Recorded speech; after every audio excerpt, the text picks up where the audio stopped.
ఈరోజు మన యువ నాయకులు యువగళం పాదయాత్ర ద్వారా రాష్ట్రాన్ని ఒక యువతరాన్ని ఒక ఊపిన మన నవతర యువతర నాయకుడు నారా లోకేష్ గారి 44వ జన్మదిన సందర్భంగా ముందుగా ఆయనకి మా వార్డు కమిటీ తరఫున జన్మదిన శుభాకాంక్షలు తెలుపుతున్నాం.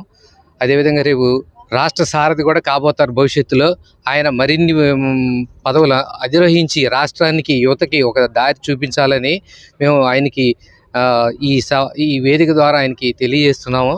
ముఖ్యంగా యువత అంతా కూడాను ఆయన వైపు చూస్తున్నారు ఆశగాను. చాలామంది ఉద్యోగాల కోసమే కానీ ఏదైనా కానీ రాష్ట్రం కూడాను రేపొద్దున ఈ అరాచక పాలన నుంచి రక్షించగలిగిన నాయకుడు నారా చంద్రబాబు నాయుడు గారి తర్వాత లోకేష్ బాబు అన్నది ఒక గట్టి నమ్మకం అయితే ప్రజల్లో ఉంది.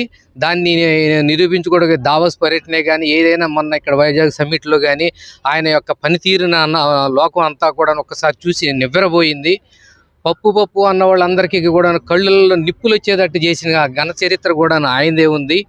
ఆయన పేరు మీద ఈ రోజున మాకు ఒక రాష్ట్ర పార్టీ కానీ ఏదైనా కానీ అంతకుముందున్న సంస్కృతికి భిన్నంగా ఎక్కడా కూడా అడావుడీలు ఏమి చేయకుండాను పేద ప్రజలకి మీ చేతనైనంత సాయం చేయండి, కానీ ఊరేగింపులు కేక్ కటింగ్లు ఇటువంటి సంస్కృతిని ఆపేయండి అని చెప్పి ఆయన పైనుంచి వచ్చిన ఆదేశాల ప్రకారం మా బూత్ ఇన్ఛార్జి తులసి నలుగురికి సాయం చేద్దామన్న ఉద్దేశం ఎప్పుడు మా తులసికి ఉంటుంది.